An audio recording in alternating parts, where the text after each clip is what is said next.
Welcome again to the MOOC live session. Today we are going to talk about an interesting genetic disease, Huntington's disease, which is known from ages. There are a lot of complications, but still we do not have very good remedies for it. What we thought to take a basic question like this, that there is a problem for which a gene has been identified. Now, how to still try to find out some cure to this kind of disorders, which has not been found so far? Is there a way we can still make an effort to try and investigate this problem and then look for the possible therapeutic candidates? So, in this slide, first we are going to talk to you about the disease, some of the basic mechanism of this disorder, the gene effects, and then we will talk to you that what can be hypothetical approach of trying to solve this problem to understand this problem better. Can we use proteomics and new technologies to try and understand this problem better? Before I go in detail, just in the beginning, maybe 5 minutes, I'm going to talk to you briefly about what the disease is about. Let me share my PPT with you.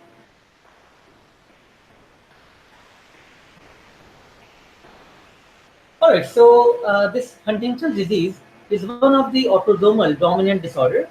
Uh, Even only one copy of the defective gene from either of the parents is sufficient to develop this disorder, and it results into the progressive degeneration of the nerve cells, and that has many uh, issues eventually for the adults. For example, they will have functional disabilities for the loss of muscle coordination, cognitive decline, and various abnormal behavior they will have.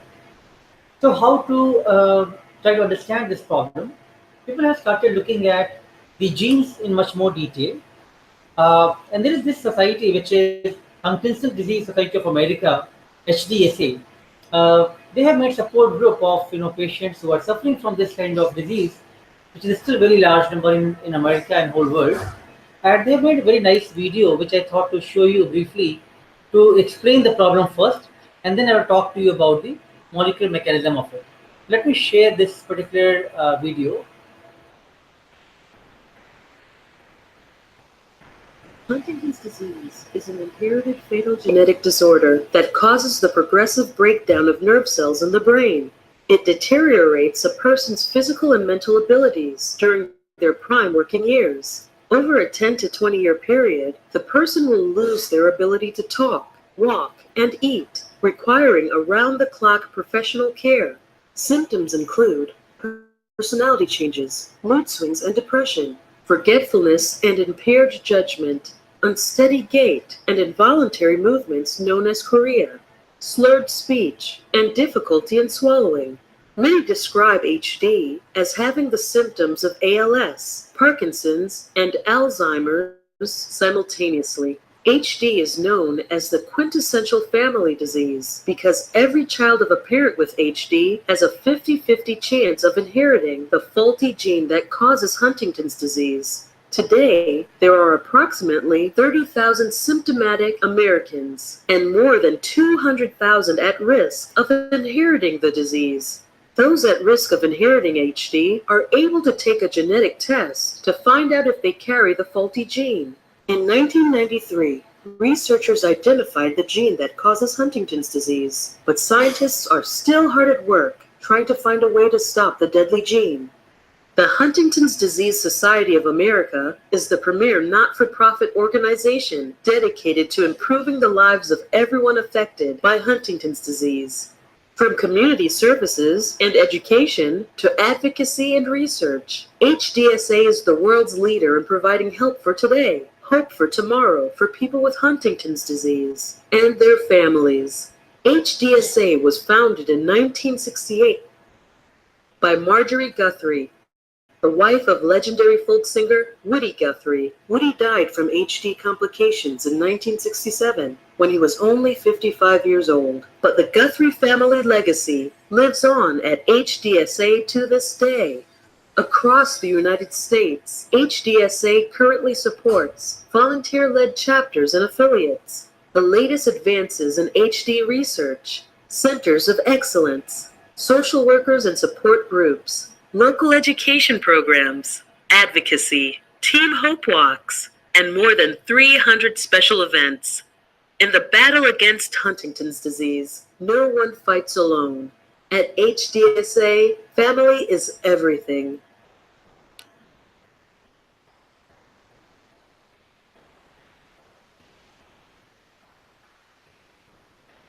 All right, so you got some detail about the basics of the disease and how one of this genetic disorder can affect the individual and the whole families. So now let's talk briefly about the molecular understanding about this disease. Let me again share my PowerPoint slides with you.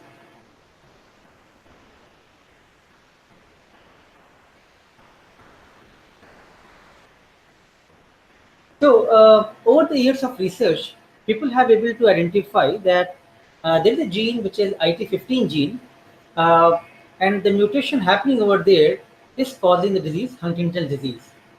And this particular mutation is resulting into the abnormal expansion of this CAG repeat, which you can see here, which is forming the glutamine amino acids. So now, if there are multiple CAG repeats, which is more than 36 in case of mutated genes, then they are going to result into large number of polyglutamine residues. And that is one of the understanding that how this particular disease is being caused. Now, just to explain this part in more detail, here you can see that in any healthy individual, you will have for the same gene almost 10 to 25 CAG repeats. Whereas in case of Huntington disease, you will have excessive numbers, more than 35 copies, 35 to 80 numbers of CAG repeats. Now this polyglutamine expansions, they are going to trigger the misfolding and aggregation, which is going to result into the Huntington disease. People have been studying that how the protein aggregation happens in this disorder, and probably one of the mechanism is that the protein aggregation is causing abnormality at the neural functioning level. However, there is no immediate trigger point which people are able to identify, and over the period of research, they realize that there could be many downstream effects of Huntington pathogenesis. So while we do not have the exact idea for the which are the culprit proteins which are causing many of these symptoms at the pathogenesis level, but there is understanding that a transcriptional dysregulation, impairment of axonal transport, and mitochondrial dysfunctions are resulting into various symptoms which we see in these patients. So the bottom line is still there is no cure. Over the years of basic science research, there is no cure for this disease. And what we thought to brought in today for the book course students and the participants to discuss for something like this, for which there is good genetic understanding, but there is no good understanding still at the molecular level. Can we use the latest technologies such as proteomics to try to identify which are the proteins which are differentially expressed in these particular patients? And once we know some target genes or target proteins, can we now use that information to then look for certain therapeutic targets and to look at the possible interactors for the given target protein? So today what we thought to build the various technology input what we have been discussing surrounding this problem, and then try to understand this problem in detail by using some of these latest technologies. So the very first thing which we are going to look into the various mechanisms. So let me again share my PPT.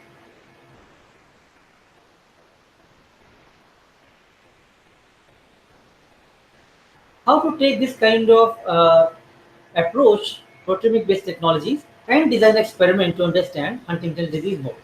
So let's say we take the mouse model, and in which we have a wild type strain and a mutant strain. The mutant strain is where you'd have done mutation for the gene causing Huntington disease, and the wild type is expressing it normally.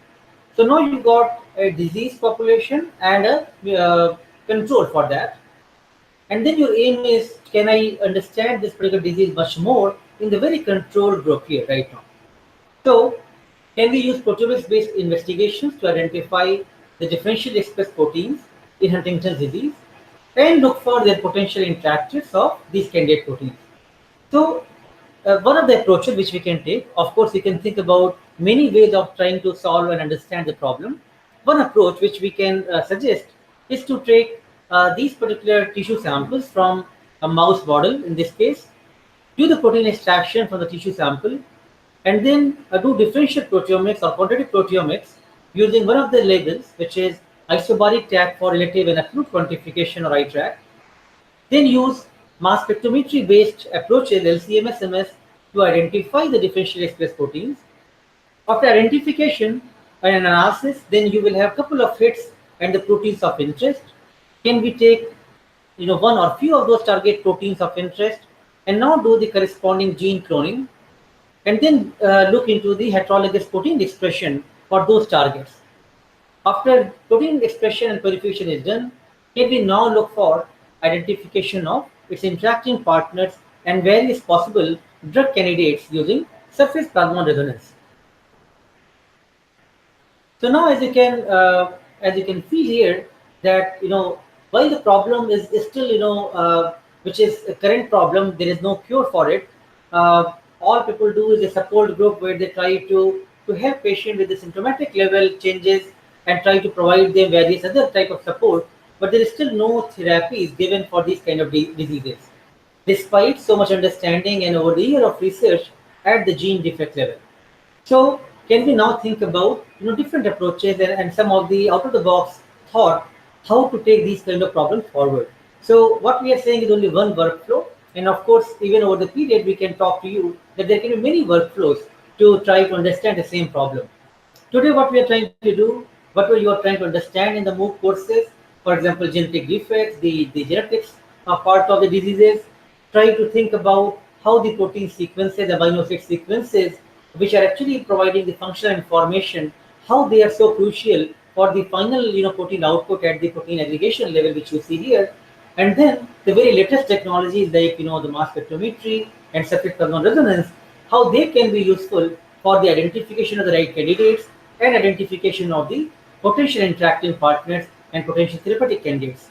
So we have designed the experiments in this disease context, and let's kind of now take it forward one by one to see that how now we can develop this particular experiment today, and at the end then can we draw some conclusions from it. So now I will have a couple of TAs to help me, and I will move the cameras around and we'll go for each step, starting from the protein extraction and I-track labeling, then followed by the gene cloning, protein purification, and doing the Huntington disease. And despite that some understanding at the gene defect level, still we do not have a cure so far. And I think then I looked at the portal, and some of you have asked a very interesting question. For example, Nivedita had asked, are there some known biomarkers available?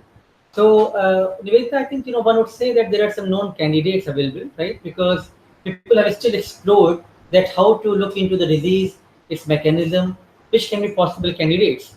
But it still has not resulted into certain biomarker which could be clinically applicable.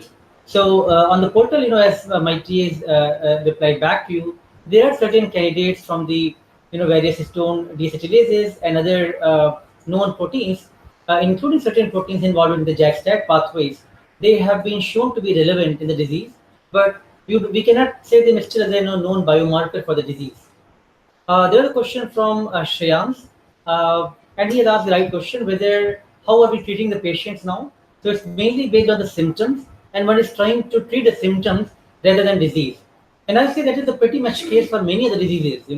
We are still not able to treat the cause of the disease, and rather we work on the symptomatic level, that what are the various deficiencies people have, and they try to overcome those, and that's why we are not able to provide the right therapy and treatment to the individuals.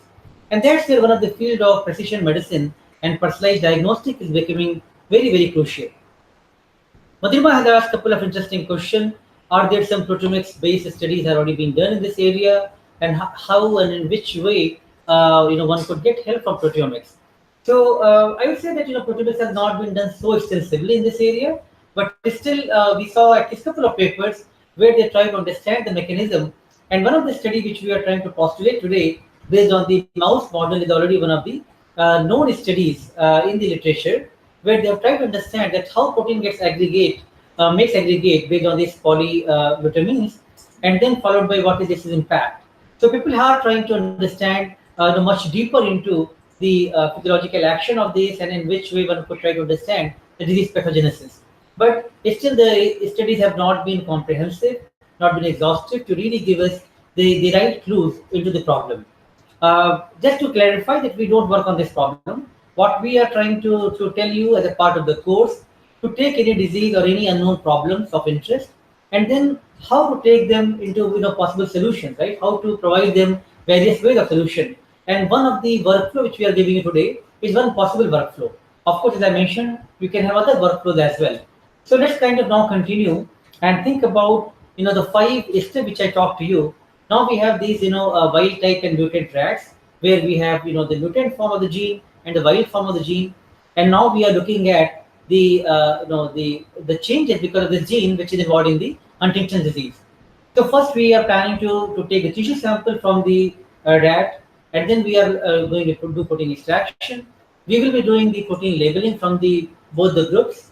We are intending to analyze the sample using quantitative proteomics approach. One of them is I-track, which is isobaric tagging of relative and absolute quantification. Then we will look into which are the differentially expressed protein, and if there are certain candidates which are very interesting, then can we clone the gene for them, how to express those genes into the protein form, and now how to take the purified protein further for studies to identify its protein interactors, to look into the protein therapeutic targets. So again, the goal is to take a genetic problem, basic problem, which is still not solved, is still pretty much unknown, still there is no cure for it.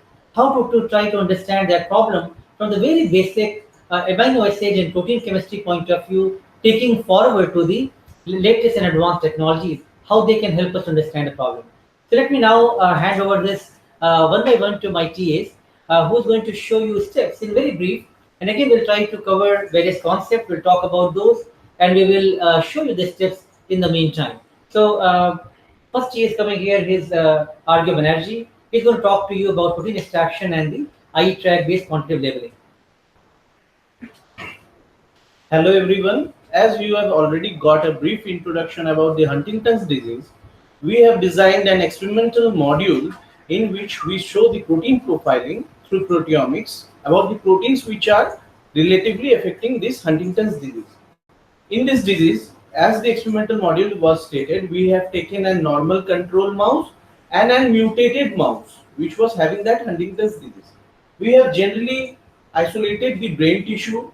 After isolation of the brain tissue, can be classified.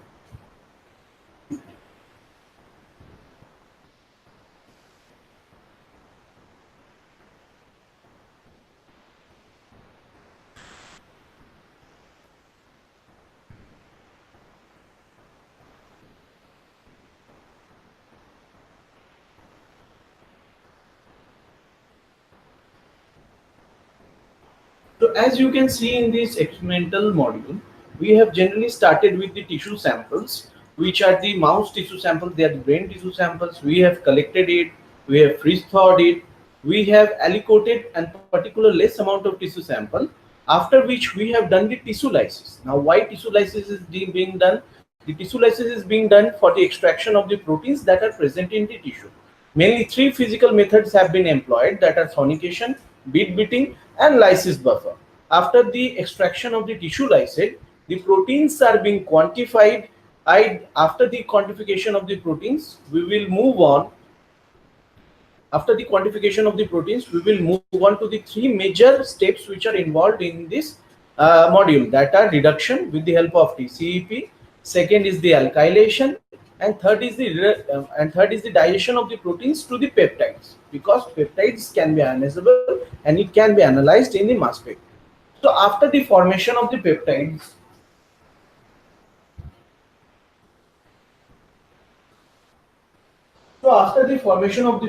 you can see it well. We are having the two open drops consisting of the peptide lysates which have been reconstituted in the dilution buffer. We will do the isobaric tag we will do the eye-track experiment, which is basically the isobaric tag for relative and absolute quantification. Here is the fourplex. As you can clearly see, like this can be the fourplex refers to the four types like 114, 114, 115, 116, 117. These consist of basically three parts: the reporter ions, the balancer, and the chemically reactive amine group. So what we can do, we are adding the labels in my particular tissue. We will be keeping it, incubating it for half an hour. So let's proceed.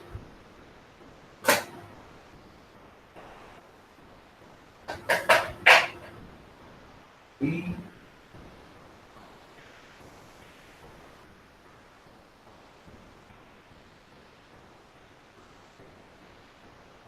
take the label, we add in my particular tissue lysate, rinse it well, be careful while vibrating.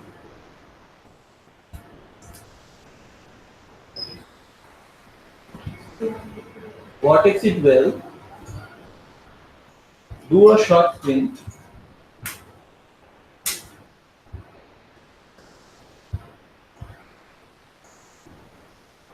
After this short spin has been completed, you incubate it at room temperature for 1 hour, let the labeling complete, and once the labeling has been complete, now I will forward this tissue sample or the labeled sample to the mass spec facility for the quantitative evaluations of the proteins which can be discovered through it. So I will be handing this sample to next TA for the mass spec analysis and identification of the proteins which are present in it. All right, so our goal is not to talk to you about technology too much in detail today, but rather, show you the steps, right? So we are working on a biological problem in hand, where we have, got from the mouse model the wild type and mutant tissues, and now we are doing some quantitative proteomics. So again, we are, kind of giving you very brief snapshot of the step-wise procedure how to follow, and there will be separate sessions when we will talk about each of the technology in much more detail. So feel free to ask questions even now, but we will definitely talk about how iTrack works and other technologies works in much more detail subsequently. So now another team will talk to you now how to take this particular protein sample forward and try to do quantitative proteomics using mass spectrometry.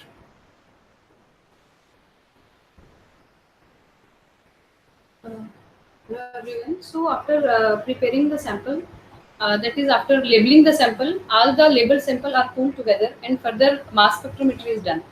So we will be sharing this video with you people as it is here in the PPT. Like after getting the labeled peptides, all the peptides are it is in the video.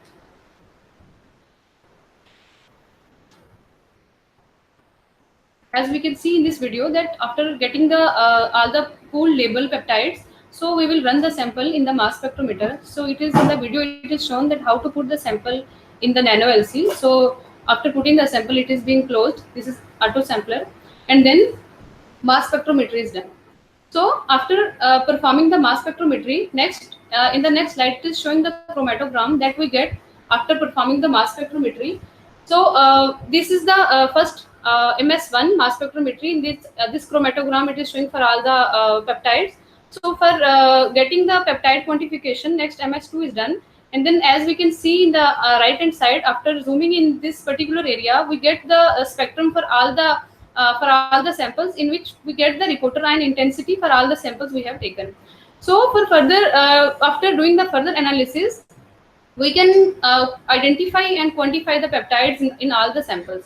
So after doing the quantification and identification, we got a list of protein which were differentially expressed in this disease, Huntington disease, and we got a number of list of proteins that were significantly differentially expressed in the diseased and as well as control samples.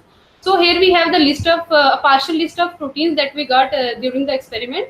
And from here, as we can see here on top, there is the STAT3 protein, that is a signal transducer and activator of transcription 3. So for further experiment, we are taking forward this particular STAT3 protein for further characterization. So further part will be explained by next year. All right. So after doing the ITRI experiment, you have now got a list of the possible candidate proteins. Of course, one should not say these are the biomarkers; these are just the potential candidates to try to understand them better further. And let's say you will have always some rationale. Could be sometimes the protein fold change, sometimes looking at the biological properties of the protein, what is known in literature. Based on many rationale, then you have to dig deeper into the large number of protein lists and select some of the possible candidates for further characterization. So in this case, we have taken STAT3 as one of the possible candidates, and now we want to see that can we clone this particular gene and then make the protein out of it. So now next year, Shalini is going to talk to you regarding the gene cloning of the STAT3. Hi all, my name is Shalini and I'll be explaining further about the cloning part. So we can see in the PPT.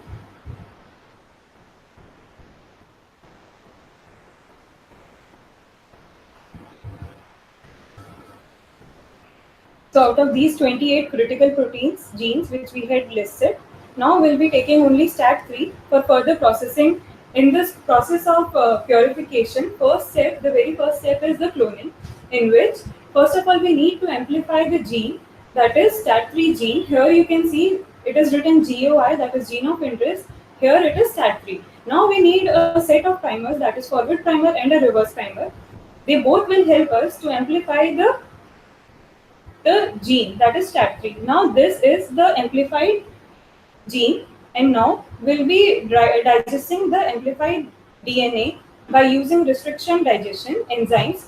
Similar enzymes will be using for digestion of the expression vector, and now these two digested fragments will be joined by using ligase. Now we have got a plasmid which is our desired plasmid, and then after that we'll be transforming it into bacterial system.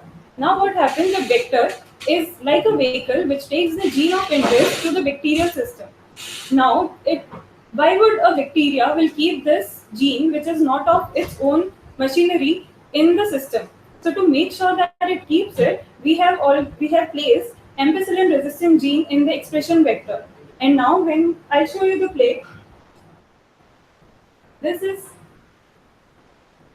the transformed plate. As you can see, you'll be able to see the colonies here, and you'll be able to see that it's written LB-AM. That means it is containing the ampicillin. So when we have put the ampicillin resistant gene inside the vector, that will make sure that this plasmid is not going outside the bacterial system before our work is done. So now you can see each colony here should have the plasmid of our desire. But to make sure that it is containing the STAT3 gene, we want to make sure by using the amplification method which we had done in the very first step of cloning. So we'll be amplifying the DNA by picking random colonies. Here I have taken 9 colonies randomly, and I have cultured the bacteria of each colony, and then I have extracted plasmid out of it. And now I'll be showing you the thermocycler by using which we will be amplifying it.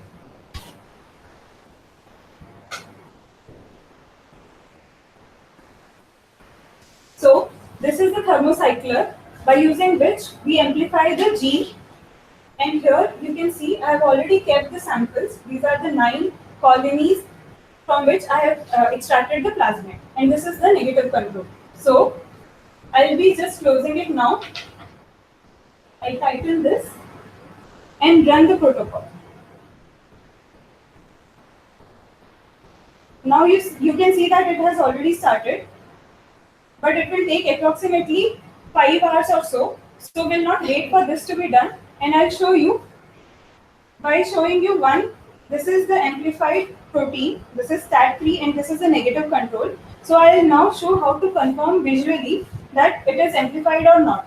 So now see this, here I have already run an agarose gel for you guys so that you will be able to see how it looks on the agarose gel.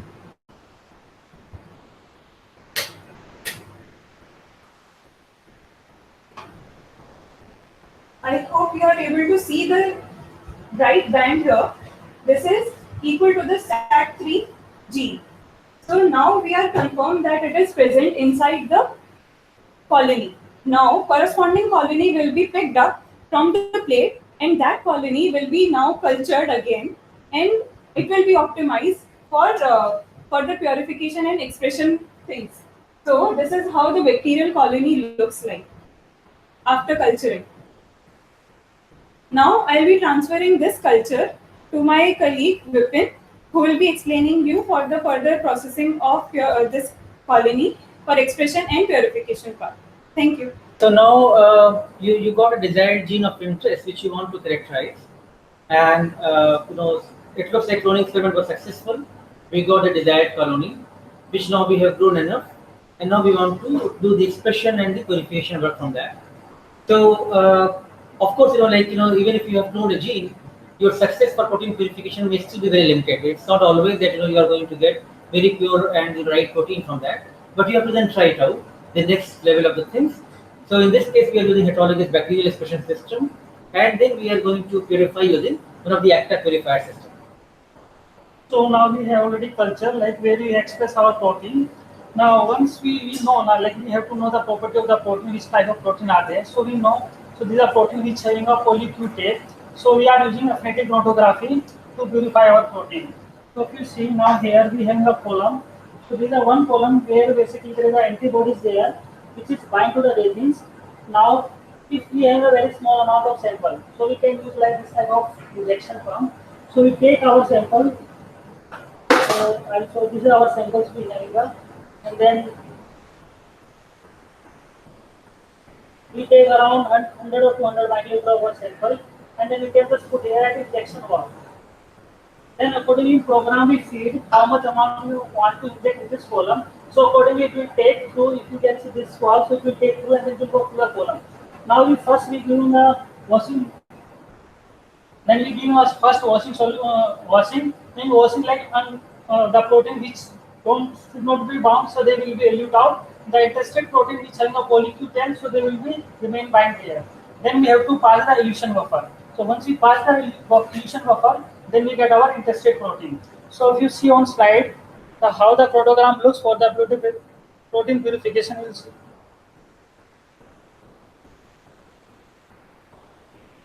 So now here you can see in slide. So this is equilibration. First we are doing the equilibration of column. Then we are applying like elute where the initial concentration is around 20 millimolar, where the most of the unwanted protein will come, unbound protein. You see the unbound proteins coming out. Then you applying high concentration of NaCl. Then our interested protein will be come out. You can see here. Then once we know, now we get the protein. Then how we say like is our expected protein or not. Now in the next slide you can see. Now these are the sample and these are the flow through and these are wash and these are the eluents which we have taken out at different gradient of NaCl. And now once we run on gel, you can see now this is the like first solution where the lots of other proteins are also there. And then in further elution, you can see there is a single protein we will be able to get. Now once we have a purified protein, then we have to do the aim is to check the interactor pattern. All right. So what we did here essentially affinity chromatography, right? We know that there is a protein of interest STAT3 which you want to purify here, and you will immobilize an antibody which is anti-STAT3 antibody. Now you're looking at how specific the interaction is, and first you want to remove all the unbound protein which is unwanted ones. And as you have seen in the graph that there is a lot of unwanted proteins, and then eventually you can elute out your protein of interest. And then you know how to confirm that what protein you have identified is the right protein from the elution. So you can first run on the ZS page gel, you can excise the band, you can do the mass spec and confirm the right protein. So after doing these kind of quality control checks and these experiments, now you have at least a protein of interest in hand. Let me kind of recap a little bit, where we started. We started an experiment when we are talking about Huntington disease, a genetic disorder, in which now we got an animal model, rat model made with the wild type and mutated strains. Now we are looking at the effect of that mutation and what are the genes and the signaling cascades which are being altered. In response to that, then we did proteomic experiment and tried to identify the candidate proteins which are differentially expressed. Looking at their fold changes and some logic, we identified STAT3 to be one of the candidate proteins. I must again warn you, this is not an experiment which we are doing in our lab. We are simply trying to convey the concepts of how to take any of these kind of problems ahead, and in which way you're understanding the concepts of basic amino acid, the protein structure, thinking about various latest technologies like mass spectrometry and in Tractomics and SPR, how they can all help you to even understand the very simple, straightforward Mendelian genetics-based problems, which is what we are talking today here. So now, after doing the quantitative experiment, we identified the protein of interest, STAT3. We have cloned the gene, expressed and purified it, and now we want to further characterize this protein of interest. Does it make some relevance in context of Huntington disease? So now we'll take it forward and we'll do some experiment based on the surface plasmon resonance, where we will take this purified protein of interest. Again, back in front of a surface plasmon resonance instrument, which is this Bayer code T200. Uh, and this particular this one we are going to use for our further set of experiments. We have now purified the protein of interest, and now we want to test out what are the possible interactors of this protein. And then, if we identify the right candidates, then can we test out the possible drug targets which are going to bind to this particular protein of interest. So now, the next TA, Apurva Venkatesh, is going to talk to you about this SPR experiment, how to now characterize this protein of interest. Good evening, everybody. So our aim here using SPR, which is surface plasmon resonance, is to check whether STAT3 binds to any other protein or any other molecule in a tissue lysate. So for this, we're using surface plasmon resonance, which is a label-free technology, which can monitor molecular interactions in a real-time manner. So what this has, it has a sensor chip. Basically, there is a sensor surface, and any changes in molecules at this surface causes changes in the refractive index, and this is measured. And this particular measurement is then used to study interactions between two binding partners. So now that we're talking about binding partners, it's important to know that in SPR there are two partners, which is ligand and analyte. So ligand is one of the binding partners which is bound to this surface sensor chip, and there is analyte which is then passed over this particular ligand. So now, if you see here, there is a ligand and there is an analyte. Now it depends on depending on how this ligand is immobilized on this surface of this chip. You have two types of immobilization. One is if it is covalently bound, and it's called covalent coupling, where you use certain chemicals. Or the other one is captured through high affinity, where here the ligand is not directly captured on the surface of the chip. What is captured is, say for example, a captured molecule like an antibody, which then captures the ligand on the chip. So that is capturing through high affinity. So there are two ways to do this. So in today's experiment, we will be focusing mainly on the first type, which is covalent coupling, for which we will be using something called allyl coupling. So now bringing us back to the experiment for today, there are three major objectives of this experiment. One is, if you immobilize an anti-STAT3 antibody to the surface of the chip, what you can do is you can measure the concentration of STAT3 in a tissue lysate. So in this case, in objective 1, what happens? What is a ligand? A ligand is an anti-STAT3 antibody. And what are we measuring? We are measuring STAT3 in a tissue lysate, which is going to be passed over this chip. So here, this is something called label-free technology called CFCA, calibration-free concentration analysis, where you are trying to measure the concentration of STAT3 in a tissue lysate.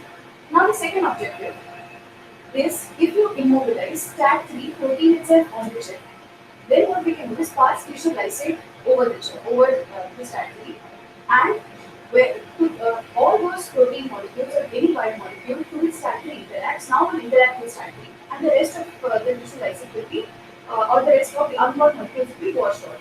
And finally, what we get is a STAT3 bound with its interactors, which we can then take ahead for mass spec analysis to identify those interactors as objective 2. We have a third objective where, again, in this case, we mobilize STAT3 on the surface, but what we do here is, instead of passing tissue lysate, we now pass small molecules which are nothing but drugs. Now, so there are a lot of in silico analysis which can be done, where you can take the structure of STAT3 and you can in silico generate several compounds which may be potential drug targets. So what we can do in objective 3 is, STAT3 is a ligand and our analyte is now small molecules of drugs. So basically, we can have three things. One is we can measure the level of STAT3 in a tissue lysate, or we can check STAT3 binding with other molecules to visualize it, or we can check STAT3 binding with small molecules. So for today's experiment, we stick to objective 2, where we are going to immobilize STAT3 as a ligand on the chip, and then we are going to pass tissue lysate over it. So now talking about sensor chips, since we have spoken a lot about sensor chips, we'll go into a little bit detail of what the sensor chip is.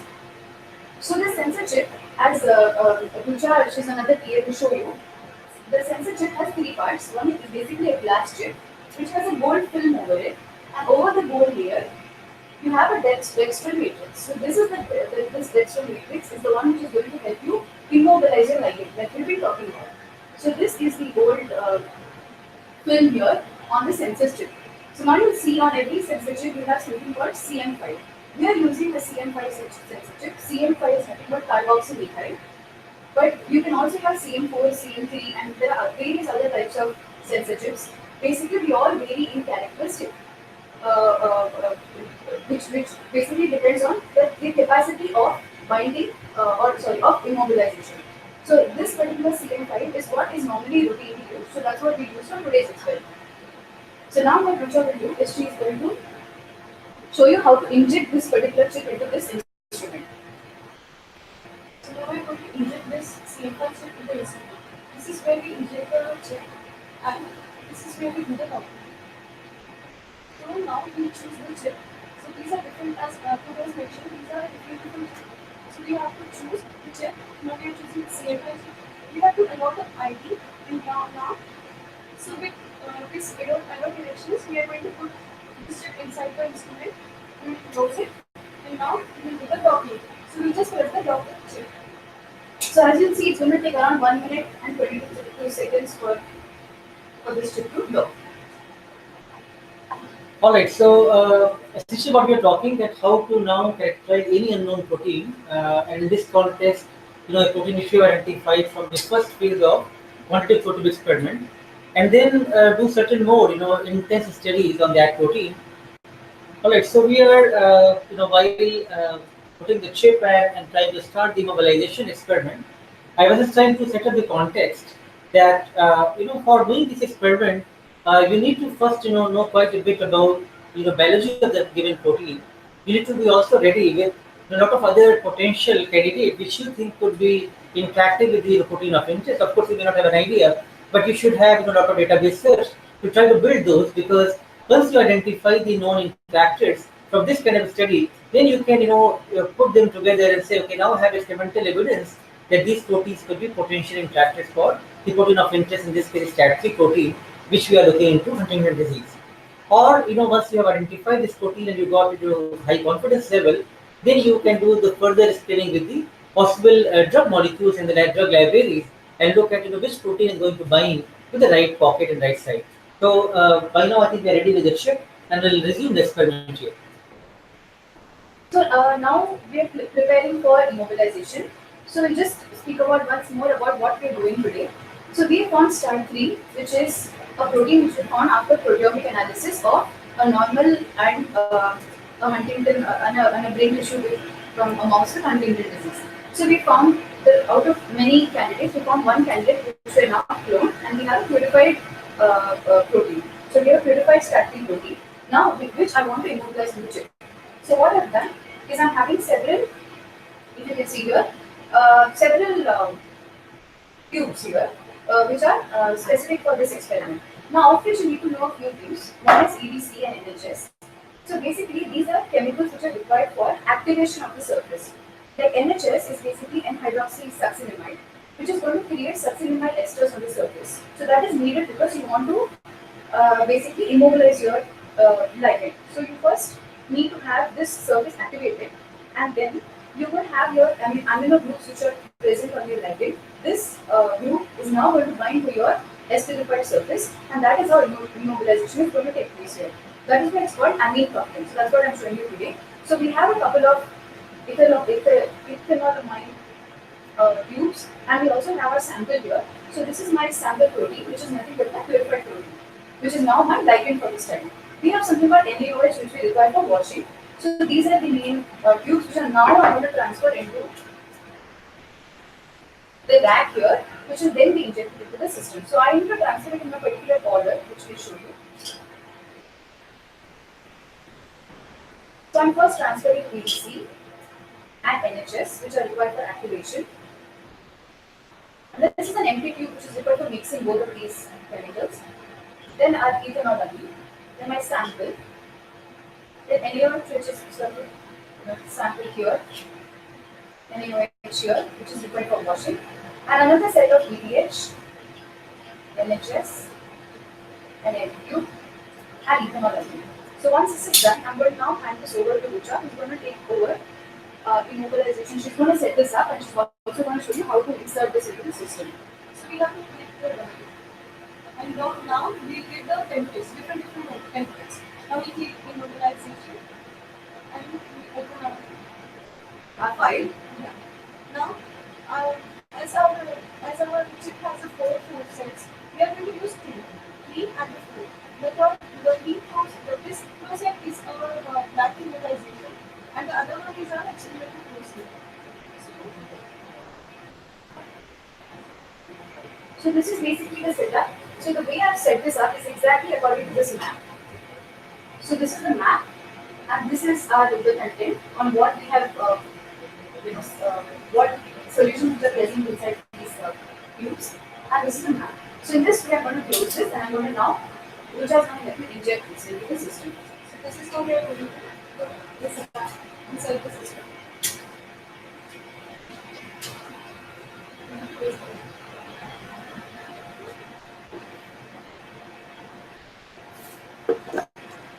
So while the experiment is happening and we are trying to do immobilization, in the meantime, let me take two queries. One from Sushmita, and I think she's an interesting query that which drug molecule we are going to to do the binding studies, and do we have already some idea for those? So of course one could go with two ways, right? You know the protein structure STAT3, and first do some bioinformatic analysis to look at which are the potential small molecule which could bind to this protein of interest. And that brings to another question from Vishnu, that which are the bioinformatics tools which are currently available for these kind of analysis. So to combine the two of your questions now, before you are thinking about which compound, which is small molecule you want to test for the drug screening, usually there are large libraries available which are having, let's say, large number of thousands of compounds already available.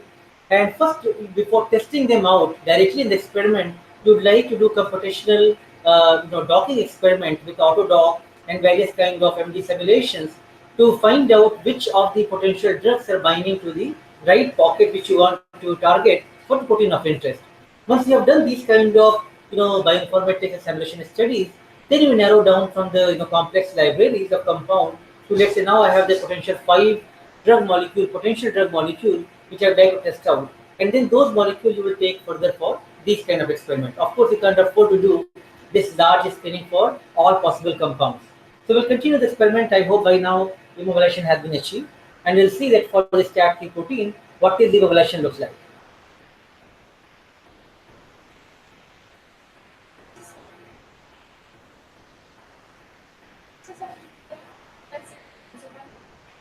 This is a baseline. Now this shows the activation of a surface, and this is another baseline after the activation of a surface. And here we see binding of our D group. Here the bound and the unbound group are present. That's why we are observing a high R group. After washing, we will see the actual immobilization. So difference in the R group is going to tell us how much the immobilization has been happened. So once the immobilization is done, now what we do is we carry on with this experiment. The next step we need to do is pass our analyte. The analyte we cannot pass in just one concentration because we don't know at which concentration the binding is going to happen best. So what I've done is I've made serial, not serial, here I've just made dilutions of our analyte. And here what is our analyte? Our analyte is our tissue lysate. So made dilutions of our tissue lysate. So I just want to tell you that this is for this particular experiment. But for any other type of experiment, your analyte can also be, like, say, for example, a drug molecule. That also you need to have serial dilutions. So for this experiment, I have made tissue different dilutions of tissue lysate. So what I'll do now, these are the catalog tubes. I need to now transfer them into tubes which is specific for the SPR system. So I'll just transfer one solution of the first line. So these are specialized tubes for this experiment. So I'm going to transfer 200 microliter of the solution to these specialized tubes. I'm going to place it in this cap and we're going to place it in the rack which we now inject into the system. So there are different types of racks. So you see this is smaller rack, this is a bigger rack. So it all depends on how many solutions you have. You can choose one of them. So just take one of them. So similarly, you have to continue this for more for the other solutions as well. And this whole rack will be placed in, as you've seen earlier when we did the same thing for immobilization. So now, so Rucha is going to show you. So now, basically, the immobilization has just happened, and then this is still going to take time for us to get this result. So what we've done is we have performed this experiment previously, and we're showing you what it would look like, or what would the result look like once this experiment has been done. So basically, SPR can be used for several objectives. You can study specificity, you can study affinity, you can study kinetics, and you can just simply study binding. So binding will only tell you whether two binding partners are bound or not. But if you want to go one step ahead to know how strongly they are bound or how fast they are bound, you can go ahead with kinetics and affinity. So this is one such graph. So you'll see the first part, which is the association curve, and you'll see the second part, which is dissociation curve. So, and you'll also see that there are other parameters like KB values which tell you, and other parameters which also tell you how strongly two partners are bound. So why this is important, especially in cases where, for example, you have a ligand with a drug molecule, you want to know how strongly this molecule is bound to your protein. You also want to know how fast the association is, or how slow or fast the dissociation is. And these, so especially in such cases, these this kind of results matter. So therefore, you choose kinetics, but it's not always necessary that you need to go ahead with kinetics and affinity. You can also just simply monitor binding. So this is one such graph. Alright, so looks like in this case that in various tissue lysis, what Apoorva was trying to see, she could see the binding is happening for the given protein of interest, and from there one could look for some of the potential interactors and then identify them using mass spectrometers. In the meantime, I had an interesting query from the portal from Sushmita, and she's asking from where we have selected the STAT3 gene or the protein of interest to characterize further, and what is the way forward for these kind of studies, how to take them forward, the candidates. So I must say that this is the kind of tough business, tough thought, how to select the right candidates. So as you have seen today, what we started from a discovery workflow. We started thinking about how to find out potential protein molecules which could be differentially expressed in the wild type and mutant strains of the the gene for Huntington disease. And then we did the eye-track experiment to look at differentially expressed protein. One of the protein which came at the top hit from the mass spec data was the STAT3 protein. So we thought it is transcriptional activator, one of the interesting protein which could be linked to this disease. It has many potential role. It is also showing good high fold change in our experiment. Probably one could try to understand this protein further. But this protein, only one choice, I don't think we are right. This is one of the good choices among many proteins which are part of our list. So one could actually screen many other candidates like this. Now, let me summarize, all the things which we talked today. We started from one of the genetic problem, which is, you are studying in course of genetics, and then you realize that, how to, despite so much knowledge and understanding at the gene level and the genetics level, still we are not able to find the cures for many of these problems. Can some of the latest technologies, new innovations, and our understanding at the amino acid and the protein level can try to help us to dig deeper and try to at least move the next steps. And that's where we look at the protein sequences, the amino acid sequences. We found some clues with the CAG repeats. We thought about glutamine repeat is doing something which is leading toward the protein aggregation. And then now how to do further characterization at the protein level to find out which are the possible candidates might be involved in this disease. We did experiment of discovery workflow. We identified some candidates. One of the candidates, STAT3, we took forward for doing the cloning work, followed by protein expression, which we have seen in the ACTA system. Then we are taking the purified protein forward and characterize them using surface carbon resonance using Bayer Protein 200 system. Again, just to caution, we are not doing this research in my own lab.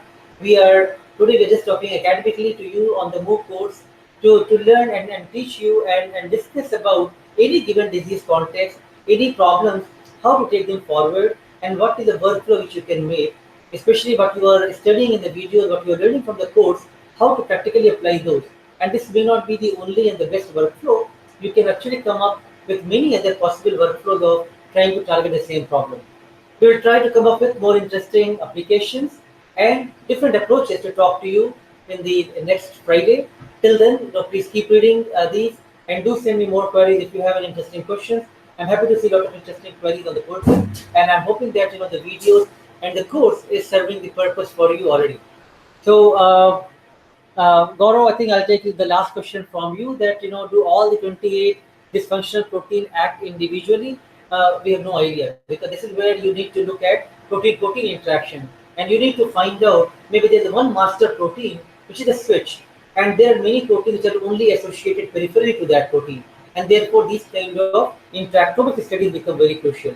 So I'll stop here. I hope you are getting interest that how the basic understanding what you are taking in the MOOC courses can be applicable in the solving the real life problem, and many of the problems are still not solved. There is so much opportunity and challenge for all of us to contribute in this area. I'll stop with these thoughts, and you will feel free to contact me and ask me more questions on email or on the portal. Thank you very much.